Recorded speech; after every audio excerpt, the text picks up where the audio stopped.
ചിന്തയിലാണല്ലേ? എന്താ, നാട്ടിലേക്ക് തിരിച്ചു പോകണോ?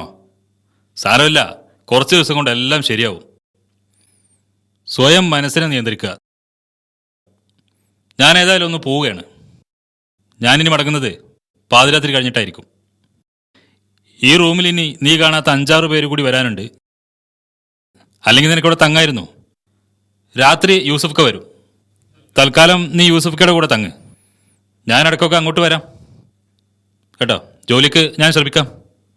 എന്നാൽ ശരി, ഞാൻ വരാം.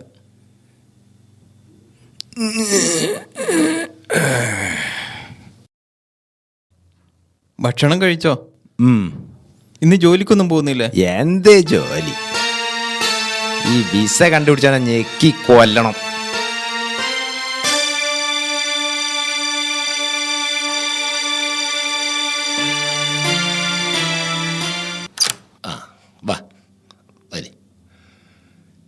ഇരിക്ക്.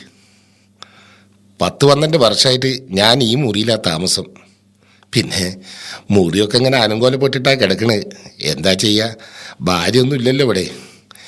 ജോലി കഴിയുക, വരിക, കിടക്കുക, പിന്നെയും ജോലിക്ക് പോവുക.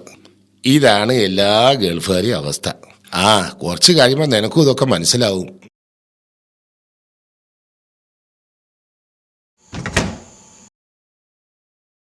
മുഖം കണ്ടാൽ അറിയാം നിന്റെ ഭാവനയിലുള്ള റൂമല്ല ഇതെന്ന്. ഒരു സാധാരണ ഗൾഫുകാരന് കിട്ടാവുന്നതിൽ ഏറ്റവും സൗകര്യമുള്ള മുറിയാണ് എൻ്റെ ഈ മുറി. പിന്നെ ബാക്കിയുള്ളവരുടെ കാര്യമൊക്കെ നിനക്ക് ഊഹിക്കാവുന്നതേ ഉള്ളൂ. നാട്ടുകാരുണ്ടോ ഇത് വല്ലതും അറിയണ്? കുടിയേ. ബാത്റൂം അവിടെ ഉണ്ട്. തോർത്തുമുണ്ട് കൊണ്ടുവന്നത് ബാഗിലില്ലേ? ഇല്ലെങ്കിൽ എൻ്റെ കയ്യിലുണ്ട്, അതെടുക്കാം കേട്ടോ. നിന്റെ കുളി കഴിയുമ്പോഴേക്ക് ഞാൻ രാത്രിയിലേക്കുള്ള ഭക്ഷണമൊക്കെ തയ്യാറാക്കട്ടെ. ഗൾഫിൽ നിന്നുള്ള ആദ്യത്തെ ഒരു രാത്രി ഭക്ഷണമല്ലേ, കുബൂസാണ് ഉണ്ടാകുക ഗൾഫിൽ. അതൊന്ന് കഴിച്ചു നോക്കുക. എന്തേ?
എനിക്ക് ഏറ്റവും പ്രിയപ്പെട്ട എൻ്റെ പുന്നാരക്കയ്ക്ക് അസ്സലാമു അലൈക്കും. വലൈക്കും അസ്സലാം.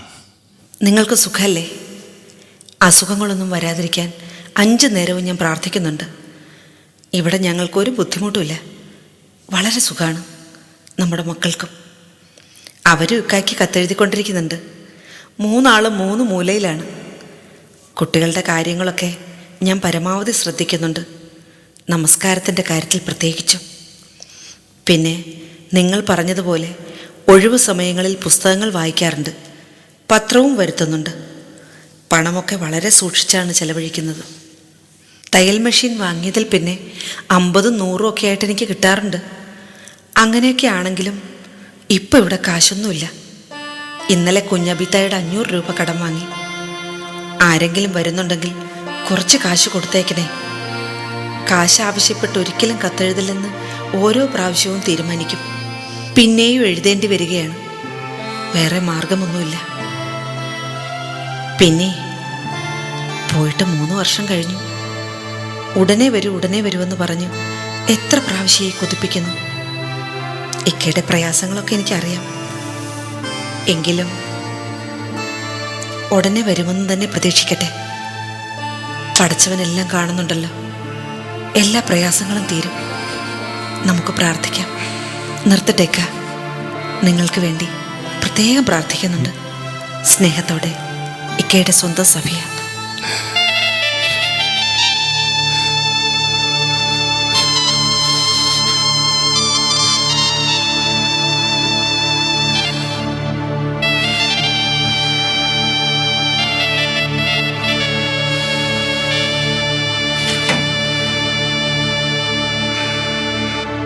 ആ കത്തിപ്പോ വായിക്കുന്നത്? ഇത് 4ാമത്തെ തവണയാ. നീ ഒരു കാര്യം ചെയ്യ്, ഈ കട്ടിൽ കിടന്നു. ആ പിന്നെ യൂസുഫ് കാ, ഉം. നിങ്ങളോട് പറയാൻ സഫിയാത്ത ഒരു കാര്യം ഏൽപ്പിച്ചിട്ടുണ്ട്. എന്താ? കഴിയുമെങ്കിൽ ആ നാട്ടിലേക്കൊന്ന് ചെല്ലാൻ. കുറച്ച് ദിവസമെങ്കിലും കുട്ടികളെ കൂടെ താമസിക്കാലോ. പോണം.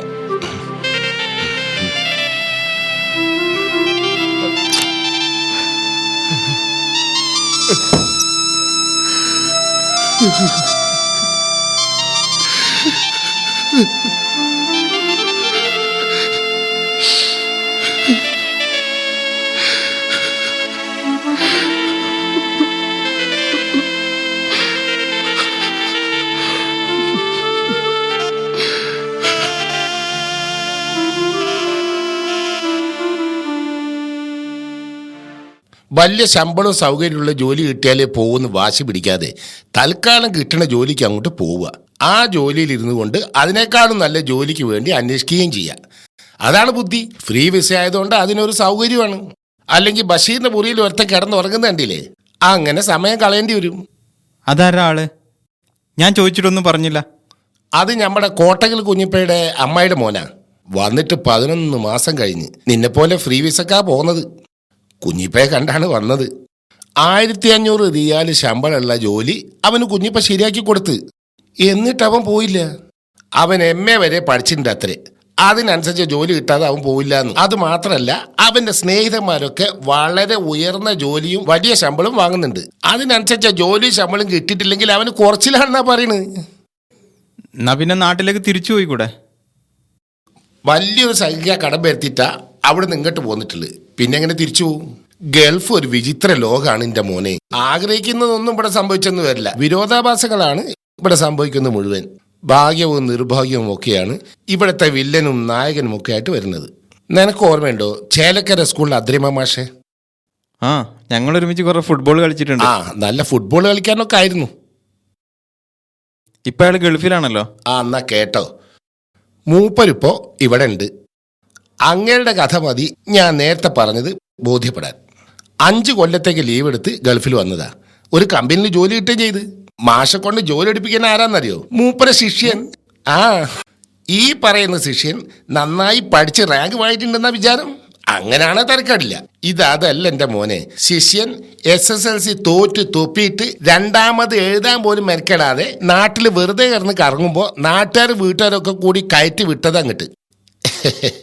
ഇപ്പോ ഗുരുവിന് ശമ്പളം 15,000, ശിഷ്യന് ശമ്പളം 50,000. ഇതാണ് മോനെ ഗൾഫ്.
പ്രിയപ്പെട്ട ഉപ്പക്ക് അസ്സലാമു അലൈക്കും. ഞങ്ങൾക്കൊക്കെ ഇവിടെ സുഖമാണ്. അവിടെ ഉപ്പാക്ക് സുഖമല്ലേ? വിശദമായി ഉമ്മ എഴുതിയതുകൊണ്ട് ഞാൻ ഒന്നും എഴുതുന്നില്ല. കുറേ പഠിക്കാനുണ്ട്. ഈ വർഷം SSLC-യാ. ആ കാര്യം ഉപ്പയ്ക്ക് അറിയോ? കഴിഞ്ഞ പ്രാവശ്യം ഉപ്പ പോകുമ്പോൾ ഞാൻ 7ാം ക്ലാസ്സിലായിരുന്നു. ഇപ്രാവശ്യം കാക്കൊല്ല പരീക്ഷയിൽ എനിക്കായിരുന്നു ക്ലാസ് ഫസ്റ്റ്. മാഷുമാരും ടീച്ചർമാരും ഒരുപാട് അഭിനന്ദിച്ചു. ക്ലാസ് മാഷിന്റെ വക ഒരു ട്രോഫിയും കിട്ടി. എന്നാ ഉപ്പ നാട്ടിലേക്ക് വരിക? ഉപ്പയെ കാണാൻ വല്ലാതെ കൊതിയാവുന്നു. ഇപ്രാവശ്യം നാട്ടിൽ വന്നാൽ ഷട്ടിൽ കളിക്കാനൊന്നും ഞാൻ കൂടൂല. ഞാൻ വലിയ പെണ്ണായില്ലേ. അങ്ങനെയാ ഉമ്മ പറയണേ. ഉമ്മ ഭയങ്കര സ്ട്രിക്റ്റാ. സുബഹിക്ക് എണീക്കണം. മഗ്‌രിബ് നമസ്കരിച്ച് ഖുർആൻ ഓതിയ ശേഷേ സ്കൂളിലെ ബുക്ക് തുറക്കാൻ പാടുള്ളൂ എന്നാ ഉമ്മാൻ്റെ ഓർഡർ. ആദ്യമൊക്കെ എനിക്ക് ഭയങ്കര മടിയായിരുന്നു. ഇപ്പം ശീലായി. സ്ട്രിക്റ്റ് ആണെങ്കിലും ഉമ്മയ്ക്ക് ഞങ്ങളോട് വലിയ സ്നേഹമാണ്. ഞങ്ങൾക്ക് അങ്ങോട്ടും ക്ഷീണം കണ്ട അത്ര തന്നെ സ്നേഹം ഉപ്പയോടുണ്ട്. കണ്ണുകൊണ്ട് കാണുന്നില്ലെന്നേ ഉള്ളൂ, മനസ്സ് നിറയെ ഉപ്പയാ. ബാബു അപ്പുറത്തിരുന്ന് വേറെ കത്തെഴുതുന്നുണ്ട്. അതുകൊണ്ടാ അവൻ്റെ വിശേഷങ്ങൾ ഞാൻ എഴുതാത്തത്. സ്കൂളിലെ ടൂറിനെ അവന് പോകാൻ ആഗ്രഹമുണ്ടായിരുന്നു. 600 രൂപ വേണം. ബാപ്പ ഗൾഫിലല്ലേ, നിർബന്ധമായും പോരണമെന്ന് സാറന്മാർ പറഞ്ഞത്രേ. നമ്മുടെ സ്ഥിതി അവർക്ക് ആർക്കും അറിയില്ലല്ലോ. ഉമ്മ ബാബുവിനെ പറഞ്ഞ് മനസ്സിലാക്കിയിട്ടുണ്ട്. പോകാൻ കഴിയാത്തതിൽ അവന് വിഷമമൊന്നുമില്ല. ഇപ്രാവശ്യം ഉപ്പ വന്നിട്ട് നമുക്ക് എല്ലാവർക്കും കൂടി എങ്ങോട്ടെങ്കിലും ടൂറിന് പോകണം.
നാലര മാസമായിട്ട് പണിയൊന്നും ശരിയായില്ല പറഞ്ഞാൽ എന്താപ്പോ എൻ്റെ അവസ്ഥ?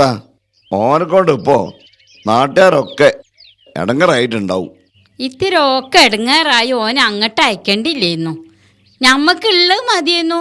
ഉള്ളത് അറിഞ്ഞപ്പോൾ എന്താ ഉള്ളത്? പിന്നെ പര വെക്കണ്ടെന്ന് അറിയേണ്ടത് പെൺകുട്ടികളെ കെട്ടിയോരാ. നമ്മൾ പുറല്ലാണ്ട് തെണ്ടിയാലും വേണ്ടിയില്ല, ഓർക്ക് കിട്ടാനുള്ളവ കിട്ടണം. പെങ്ങന്മാർക്കൊന്ന് പറഞ്ഞു കൊടുത്തൂടാ അളിയന്മാരോട്.